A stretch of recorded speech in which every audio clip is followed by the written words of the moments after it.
ರಾಜ್ಯದಲ್ಲಿ ಮೂಲಭೂತ ಸೌಕರ್ಯಗಳಿಲ್ಲದೆ ಸರ್ಕಾರಿ ಶಾಲೆಗಳು ಸೊರಗ್ತಾ ಇವೆ. ಬೆರುಕು ಬಿಟ್ಟ ಕಟ್ಟಡಗಳು, ಸೋರ್ತಾ ಇರೋ ಮೇಲ್ಛಾವಣಿ, ಮುರಿದ ಕಿಟಕಿಗಳಿಂದ ಶಾಲೆಗಳು ನರಳ್ತಾ ಇವೆ. ಇಂಥದೊಂದು ಸರ್ಕಾರಿ ಶಾಲೆಗೆ ಬರೋಕೆ ಮಕ್ಕಳು ಹಿಂದೇಟು ಹಾಕ್ತಿದ್ದಾರೆ. ಈ ನಡುವೆ ಶಾಲಾ ಜಾಗ ಒತ್ತುವರಿ ಆಗಿದೆ ಅಂತ ಪೋಷಕರು ಆಕ್ರೋಶ ವ್ಯಕ್ತಪಡಿಸಿದ್ದಾರೆ.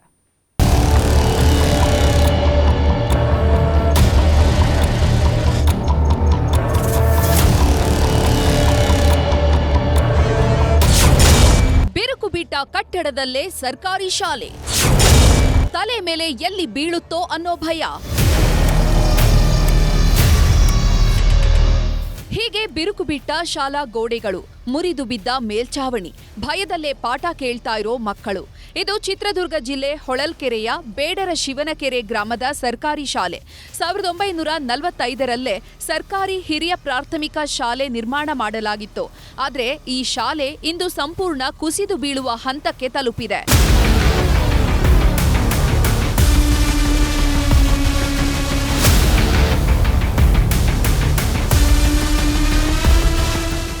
ಇಲ್ಲಿ ಇದ್ದ 5 ರೂಮ್ಗಳಲ್ಲಿ 2 ಸಂಪೂರ್ಣ ಶಿಥಿಲವಾಗಿವೆ. ಉಳಿದ 3 ಕಟ್ಟಡಗಳಲ್ಲಿ ಹೊಡೆದ ಹೆಂಚುಗಳು ಯಾವಾಗ ತಲೆ ಮೇಲೆ ಬೀಳುತ್ತೋ ಅನ್ನುವಂತಹ ಭಯದಲ್ಲೇ ಮಕ್ಕಳು ಪಾಠ ಕೇಳ್ತಿದ್ದಾರೆ. ಇಲ್ಲಿ ಶೌಚಾಲಯದ ವ್ಯವಸ್ಥೆ ಇಲ್ಲವಾಗಿದ್ದು ಮಕ್ಕಳು ಬಯಲು ಶೌಚಾಲಯಕ್ಕೆ ಹೋಗುವಂತಾಗಿದೆ. ಇನ್ನು ಶಾಲೆಯಲ್ಲಿ 63 ಮಕ್ಕಳಿದ್ದು ಶಾಲೆ ಸ್ಥಿತಿ ನೋಡಿ ಪೋಷಕರು ಬೇರೆ ಶಾಲೆಗಳತ್ತ ಮುಖ ಮಾಡ್ತಿದ್ದಾರೆ. ಇದಕ್ಕೆ ಸಾಕ್ಷಿ ಎಂಬಂತೆ ಈ ಸಾಲಿನಲ್ಲಿ 1ನೇ ತರಗತಿಗೆ ಒಬ್ಬನೇ ಒಬ್ಬ ವಿದ್ಯಾರ್ಥಿ ಅಡ್ಮಿಷನ್ ಆಗಿರೋದು. ಸರ್, ನಮಗೆ ಸ್ಕೂಲಲ್ಲಿ ಇರೋಕ್ಕೆ ಸ್ವಲ್ಪ ಭಯ ಆಗ್ತಿದೆ. ಯಾವ ಟೈಮಲ್ಲಿ ಏನಾಗುತ್ತೆ ಅಂತ ಗೊತ್ತಾಗಲ್ಲ. ಗೋಡೆ ಎಲ್ಲ ಬಿರುಗ್ಬಿಟ್ಟಿದ್ದಾವೆ. ಏನಾರ ಮಳೆ ಗಿಳೆ ಅಂತ ಬಂದಾಗ 2 ರೂಮ್ ಸರ್ ಇರೋದು. 2 ರೂಮಲ್ಲಿ ನಮಗೆ ಪಾಠ ಕೇಳೋಕ್ಕಾಗಲ್ಲ. ಅಲ್ಲಿ ಶಾಲೆಗೆ ಹೋಗೋಣ ಅಂದರೆ ಶೌಚಾಲಯ ಇಲ್ಲ. ಪಾಠ ಕೇಳೋಣ ಅಂದರೆ ಸ್ಕೂಲ್ ಮುಂದೆಲ್ಲ ಮನೆಗಳಿದ್ದಾವೆ. ನಮಗೆ ಡಿಸ್ಟರ್ಬ್ ಆಗ್ತಿದೆ ಸರ್. ಇಲ್ಲಿನ ಪರಿಸ್ಥಿತಿ ಸರ್, 2 ರೂಮ್ ಸರ್ ಇರೋದು.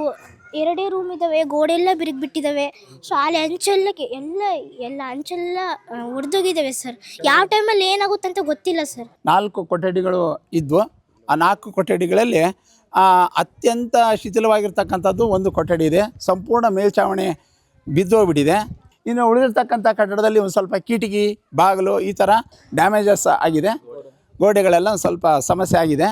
ಹಾಗಾಗಿ ಈ ಒಂದು ಸಮಸ್ಯೆಯನ್ನು ಅಧಿಕಾರಿಗಳ ಗಮನಕ್ಕೂ ಸಹ ತಂದುಬಿಟ್ಟಾಗ ಅವರು ಒಂದು 2 ಕೊಠಡಿಗಳನ್ನು ಸ್ಯಾಂಕ್ಷನ್ ಮಾಡಿ ಹೊಸ ಕಟ್ಟಡಗಳನ್ನು ರಚನೆ ಮಾಡಿದ್ದಾರೆ. ಹಾಗಾಗಿ ಅಲ್ಲಿ ಹೋಗಲಿಕ್ಕೆ ಏನು ಸಮಸ್ಯೆ ಆಗ್ತಾಯಿದೆ ಅಂದರೆ ಶೌಚಾಲಯದ ಕೊರತೆ. ಇನ್ನು 1ರಿಂದ 7ನೇ ತರಗತಿವರೆಗೆ ಕೇವಲ 3 ಕೊಠಡಿ ಮಾತ್ರ ಇದ್ದು ಮಕ್ಕಳಿಗೆ ಉಸಿರುಗಟ್ಟಿಸುವ ಪರಿಸ್ಥಿತಿ ನಿರ್ಮಾಣ ಆಗಿದೆ.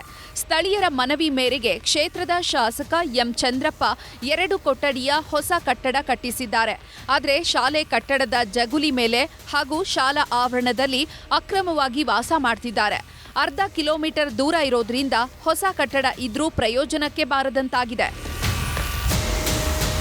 ಇಲ್ಲಿನ ಪ್ರಾಬ್ಲಮ್ ಸರಿಪಡಿಸ್ಬೇಕಂತ ನಾವು MLA ಹತ್ರ ರಿಕ್ವೆಸ್ಟ್ ಮಾಡ್ಕೊಂಡಾಗ ನಮಗೆ 2 ಎಕರೆ ಜಾಗ ಇರೋದ್ರಿಂದ ಅಲ್ಲಿ ಬಿಲ್ಡಿಂಗ್ ಕಟ್ಸ್ಕೊಟ್ಟಿದ್ದಾರೆ. ಅಲ್ಲಿಗೆ ಹೋಗೋಕ್ಕೆ ಭಾಳ ಸಮಸ್ಯೆ ಆಗಿದೆ.